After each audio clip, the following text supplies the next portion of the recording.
అంత పెద్ద ఆయన వస్తారంటావా? మాట తప్పే మనిషి కాదే.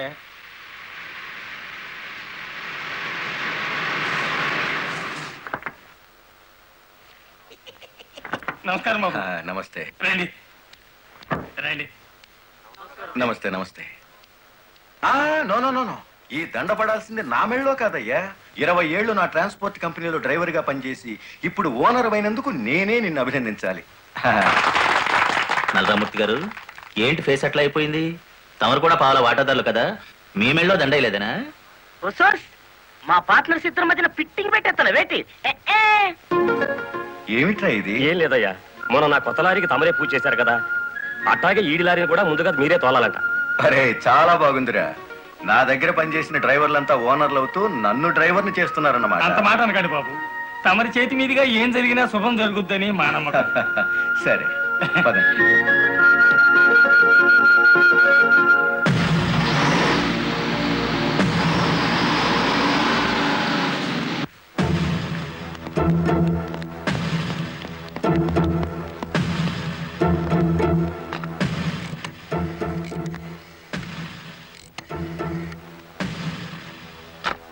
వెంకటపతి గాడి లారీ మీద, గురుమూర్తి గాడి లారీ మీద పెట్రోల్ పోసి అగ్గిపుల్ల గీసేయమంటారా?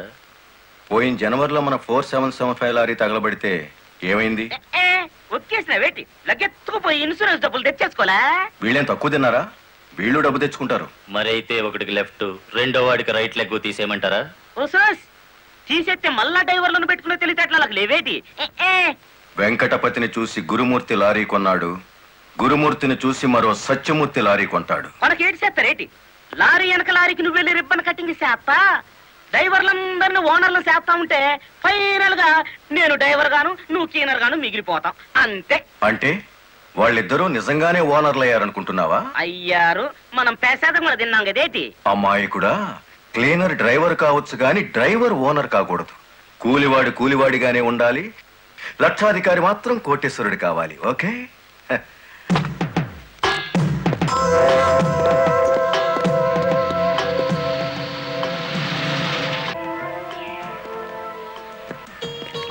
కానిస్టేబుల్ సార్, ఇందులో ఏదో ఉన్నట్టు నాకు అనుమానంగా ఉంది, నువ్వు చూడు. అమ్మో, ఏదో ఉంది సార్. ఏముందరా ఇందులో?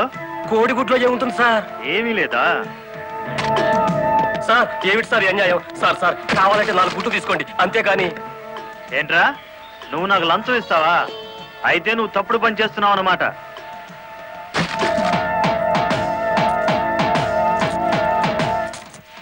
సార్ అన్యాయం సార్.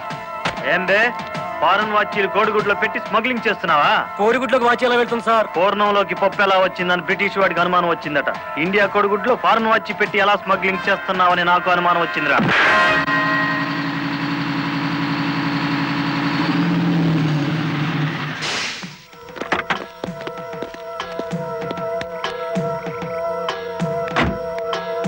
నమస్తే సార్. ఎంత తాగేవరా నోరింత కంపు కొడుతుంది? ఏమిటి సార్ మీరు అనేది? నేను తాగానా? లేకపోతే నేను తాగానా? నీ అబ్బా. ఏంట్రా ఎదురు చెప్తున్నావు?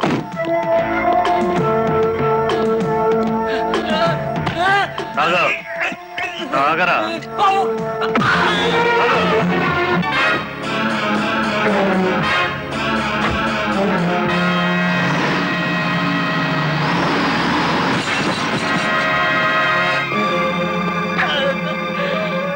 ఏరా, పీకల దాకా తాగి పోలీస్ జీబుని గుద్దుతావా ముసలి నాయాల? కుదరదయ్యా, కుదరదు పెట్టయ్యవయ్యా పోను. నీకే తీసుకో. ఏమిటి సార్ ఇది? గుట్టు చప్పుడు కాకుండా 2 డ్రైవర్లు లోపలికి దోచేస్తే పాత టైర్ బహుమానంగా ఇస్తారా? ఏమన్నావు? టైరా? నీకిచ్చింది పాత టైరా?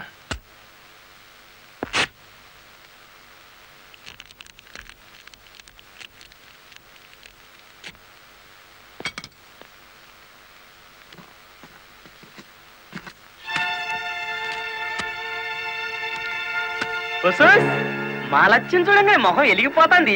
సార్ ఈ డబ్బంతా నీకే. ఇదే 1960 అయితే పక్కకు పిలిచి లంచం ఇచ్చేవారు, 1970లో బల్ల కింద చెయ్యి పెట్టిచ్చేవారు, 1980లో అందంగా కవర్లో పెట్టి అందించారు. నాది 1990 స్టైల్ సర్ప్రైజ్ ప్యాకేజ్.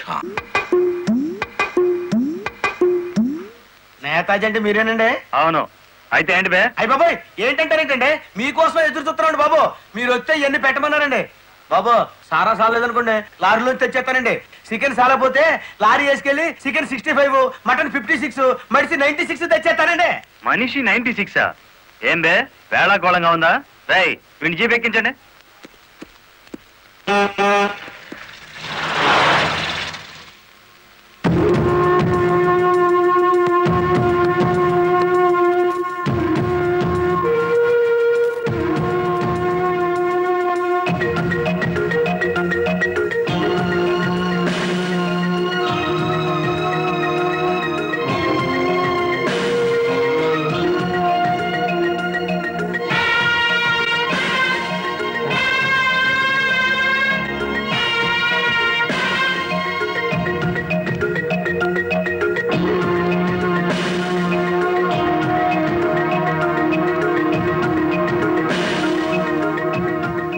మనిషి 96 అంటే ఎత్తి కొడితే హెడ్ లైట్ బద్దలై 96 ముక్కలు అవుతుందని.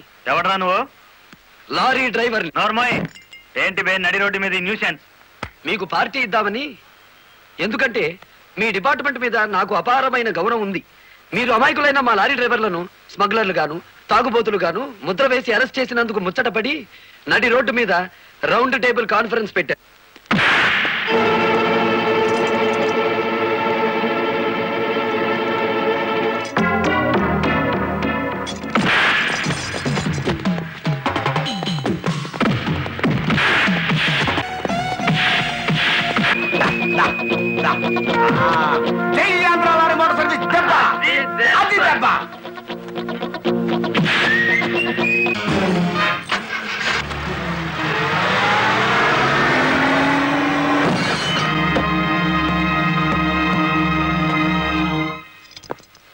ఏరా పోలీస్ ఆఫీసర్ అయి ఉండి తాగి జీప్తో నా లారీ గుద్దుతావా?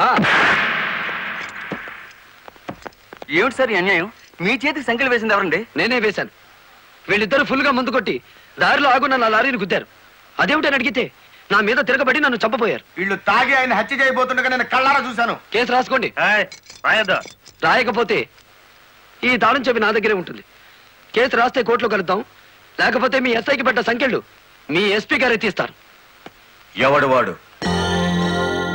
నీ ఎదురుగానే ఉన్నాడు. ఫోన్ పెట్టేస్తే మిగతా మ్యాటర్ నేను సెటిల్ చేస్తాను. నువ్వు ఈ పని చేసినందుకు వాళ్ళిద్దరూ నీకెంత ఇచ్చారు? కొండంత అభిమానాన్ని. మనం ఏం చేసుకుంటా? ఆలడు గీసి మా సైడ్కి వచ్చే డబ్బిస్తాం. డబ్బు నాకు కాదు, మీ దగ్గర బానిసల్లా పని చేస్తున్న లారీ డ్రైవర్లకు ఇవ్వండి. అమ్మో, ఇన్ని డిమాండ్లే? 3 నెలల బోనస్ ఇయ్యాలా? వెంటనే జీతాలు పెంచాలా? డ్రైవర్లు రోజుకు 8 గంటలు మాత్రమే పని చేస్తారా? టెంపరీ డ్రైవర్లందరినీ పర్మనెంట్ చేసేయాలా? డ్రైవర్లకు కాలని ఈ స్కూలు ఆసుపత్రి కట్టించాలా? యో ఇవన్నీ చేస్తే ఏంటి? మా కంపెనీ ఉండాలనా మూత పడాలనా? మా డిమాండ్స్ మీరు అంగీకరించకపోతే గేట్ మీటింగ్ పెట్టి సమ్మె ప్రారంభిస్తాం. ఏ హోదాలో వాళ్ళందరినీ వెనకేసుకొస్తున్నావు? మాదంతా ఒకటే కులం, మోటార్ కులం. ఆటో నడిపినా, టాక్సీ నడిపినా, లారీ నడిపినా, ట్రాక్టర్ నడిపినా నడిపేది డ్రైవరు, అతను మావాడు. రెంచి పట్టుకున్నా, సుత్తి పట్టుకున్నా అతను శ్రామికుడు, మావాడు. మాలో ఏ ఒక్కడికి అన్యాయం జరిగినా మోటార్ కులం మొత్తం తేలిటీగల్లా వెంటాడతాం. వారం రోజుల్లో మా సమస్యల పరిష్కారం కావాలి, లేదా సమ్మె నోటీస్ కోసం ఎదురు చూడండి.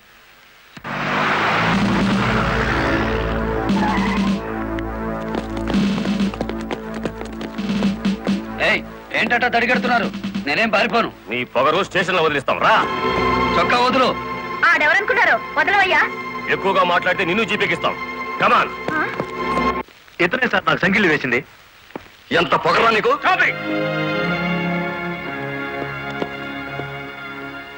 మిస్టర్, అతను ఎవరో తెలిసే చెయ్యెత్తావా? చెయ్యి ఎత్తలేదు, ఎత్తిన చెయ్యి నాపాను. లారీ డ్రైవర్ కి ఇంత పొగరు పనికిరాదు. పోలీసుకు ఉండొచ్చా సార్ పొగరు? షటప్. తొందరపడి రైచోమాకండి, బ్యాటరీ వీక్ అయిపోతుంది.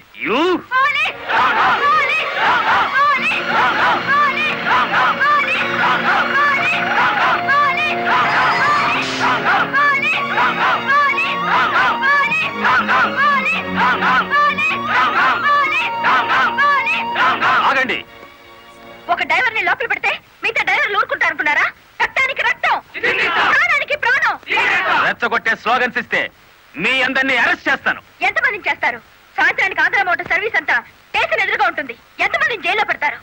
సార్, వాళ్ళ పరిస్థితి చూస్తుంటే తెగించి వచ్చినట్టుంది. ఎందుకైనా మంచిది కలెక్టర్ గారిని సంప్రదించండి.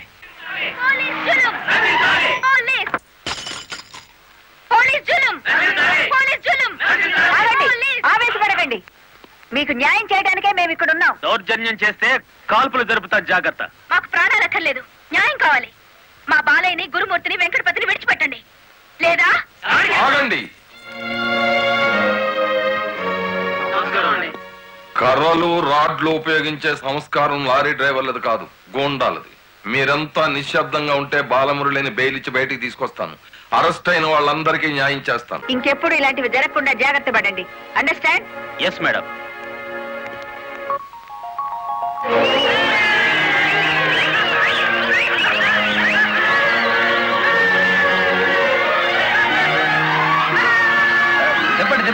చెప్పండి. నువ్వు రై, లాయర్ గారిని తీసుకొచ్చింది ఎవరు? నేనే గురు. సన్నాసి, ఆయన కొడుకును కొట్టారని తెలిస్తే ఎంత బాధపడతారు? సార్, మీ అబ్బాయి దౌర్జన్యాలు మరీ మితిమీరిపోవడం వలన తప్పనిసరి పరిస్థితుల్లో చేసుకోవాల్సి వచ్చింది.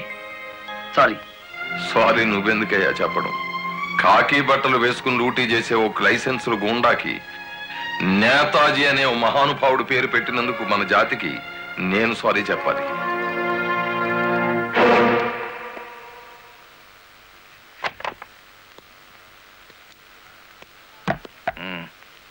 నన్నెందుకు కన్నావు? ఆ ప్రశ్న వేసుకోవాల్సింది నేను అసలు నీ కొడుకునేనా? దానికి జవాబు చెప్పాల్సింది నువ్వు. కన్న కొడుకు కన్నా ఆఫ్టర్ ఆల్ ఒక లారీ డ్రైవర్ గాడు ఎక్కువయ్యాడా? వాడికి బెయిల్ ఇచ్చావు? అదే నా వృత్తి ధర్మం. నేను ఇప్పుడు సస్పెండ్ అయ్యాను తెలుసా? కంగ్రాచులేషన్స్, శుభవార్త చెప్పావు. నాకు తెలుసు. 10 మందిలో కొడుకుని వెధవను చేసి అలగా జనాన్ని నెత్తిన పెట్టుకుంటే కాశీపతి గారు న్యాయం కోసం కన్న కొడుకును కూడా జైల్లో పెట్టించడానికి వెనుకాడని ధర్మరాజని జనం చప్పట్లు కొట్టి దండలు వేస్తుంటే, ఓ నా కొడుకే కదా ఇంత ప్రయోజకుడు అయ్యాడు అని గర్వంతో పొంగిపోతాను. సిగ్గులేదురా ఈ మాటలు మాట్లాడడానికి? మగుడు లాయరు, కొడుకు పోలీస్ ఆఫీసరు, పైగా సుమంగళిగా వెళ్ళిపోతున్నాను అని పొంగిపోయి నా ఊళ్ళో తల పెట్టుకుని నీ చేత తల కొరువు పెట్టించుకుని వెళ్ళిపోయిన నీ తల్లి ఆ తర్వాత అదే కొరువితో నువ్వు న్యాయదేవత తలకు కూడా పెట్టావని తెలిసి ఆ లోకంలో ఎంత మురిసిపోతుందో. గెట్ అవుట్, పో బయటికి. పోతా, కానీ ఆ లారీ డ్రైవర్ గారిని ఎంతకాలం రక్షిస్తావో చూస్తా. వాడి కోసం అవసరమైతే నేను చస్తాను, కానీ దయచేసి నా తల కొరువు మాత్రం నువ్వు పెట్టకు ప్లీజ్. అబ్బా, తల మీద టోపీ పెట్టుకుంటేనే ఇంత జిడ్డు గారుతుంది, లేకపోతే ఇంకెంత వచ్చేదో. నీకు సెల్యూట్ కొట్టు కొట్టి చేరు ఉప్పు పుడుతోంది, దుమ్ము దులుపుకునే ఓపిక లేదు. ఆ వంక పెట్టుకున్న నేను దులపక్కర్లేదులేండి. అబ్బా, పెళ్ళ మూడు చేత సెల్యూట్ కొట్టించుకుంటున్నాను కసి కక్కేశారుగా. వేడి చాలేదా? ఎక్కువైందమ్మా. వచ్చేస్తున్నా చూడండి. ఈ బకెట్ లో తన్ను ఉన్నాయి, ఆ బకెట్ లో వేడి ఉన్నాయి, కలిపి పోసేసుకోండి. వచ్చేస్తున్నా. లలిత, త్వరగా తలదుకో. ఇదిగో నీ నా షూస్. అబ్బా, నాకేమో 4 చేతులు ఉన్నాయిట్రా. ఆ మంత్రి కింద ఉన్నాయో చూడు. సరిగా కూర్చోవే, పాపడి సరిగా రాదు. అబ్బా అబ్బా, మీ నాన్న పోలీస్ ఆఫీసర్ అయితే నీకొచ్చిందిరా డాబు వేద్దావా. నమస్కారం అమ్మా. వెళ్ళి హాల్లో కూర్చోండి.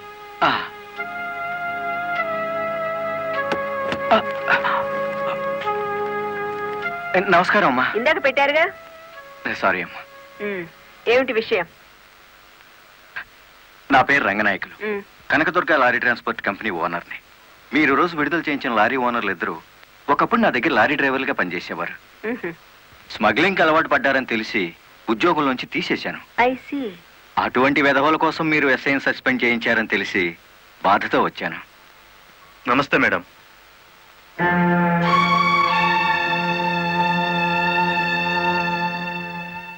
ఈ ఎస్ఐ మీకు చుట్టమా? లేదండి. ఫ్రెండా? లేదండి. మరి ఎందుకు వచ్చారు? మీరు అనవసరంగా అల్లరవుతారేమోనని.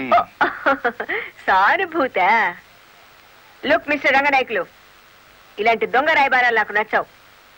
నేను ఇంకా మిమ్మల్ని వెళ్ళమలేదు. పనిగట్టుకుని ఈ విషయం మీద మీరే వచ్చారంటే ఈ ఎస్ఐతో మీరే నేరం చేయించుంటారు. లేదమ్మా. ఆ లారీలు ఓపెన్ చేసింది మీరే. దానికి సంబంధించిన ఫోటోలు పేపర్ కట్టింగ్లు నా టేబుల్ మీదకి వచ్చాయి. ఇప్పుడు లేవండి. మీ లైఫ్ టీపీఎస్ అంటే ట్రాన్స్పోర్ట్ సర్వీస్, నా లైఫ్ ఐఏఎస్ అంటే Indian administrative service. Mind it. వెళ్ళండి. ఎందుకు అలా చూస్తున్నారు? 5 నిమిషాల క్రితం నా తలంటిన స్త్రీ ఇప్పుడు వాళ్ళను ఇస్త్రీ చేసిన స్త్రీ ఒకళ్ళేనా అని. ఏమిటా కాకాపడుతున్నారు? మీ పోలీస్ డిపార్ట్మెంట్ కి మా రెవెన్యూ డిపార్ట్మెంట్ ఏమైనా పనుందా? బుద్ధున్న వాడు ఎవడు ఆడదాన్ని లారీలో తీసుకురాడు, తీసుకొచ్చినా బట్టలు కొనడానికి అస్సలు తీసుకురాడు. ఏదిరా మీ వదిన? పెళ్లి ముహూర్తం పెట్టించాలంటుంది కదా. పెళ్లి కూతురు చీర, తలంబరాల చీర, శోభనం చీర కావాలి కదా. సెలెక్ట్ చేసుకుంటూ కూర్చుందేమో. ఏమో కంచి తీసుకెళ్లి చీరల మధ్య ముంచితే పోయేది. వస్తుందో రాదో కనుక్కో. నేను ఇక్కడే ఉన్నా.